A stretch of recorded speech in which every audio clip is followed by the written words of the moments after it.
One of the diseases we're noticing at our Grow More Experience site today is sudden death syndrome, or SDS, of soybeans. Obviously, the first thing you're going to notice in your field if you have SDS is the foliar symptomology.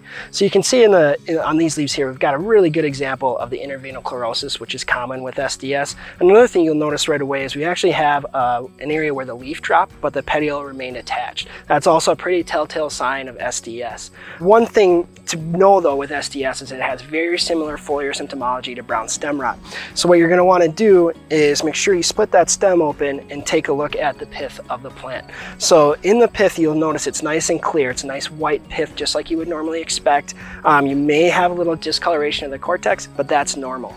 Another thing you'll notice right away is we've got pretty significant root rot on both of these plants.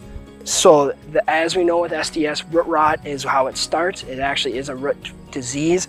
And the symptoms we see later, that foliar expression, is really just an after effect of toxins being produced from the root fungus. And actually you can have these root rot symptoms even if you don't see the foliar diseases. And you can actually have yield loss even if you don't see the foliar symptoms that we might see in the soybean plant above ground.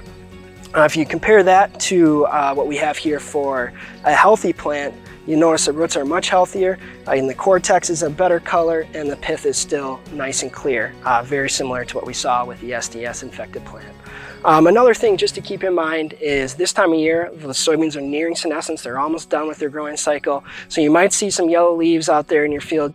They're going to start to yellow and fall here shortly. So if you don't see this interveinal chlorosis, you don't see the root rot, you likely just have some normal senescence and not an SDS problem.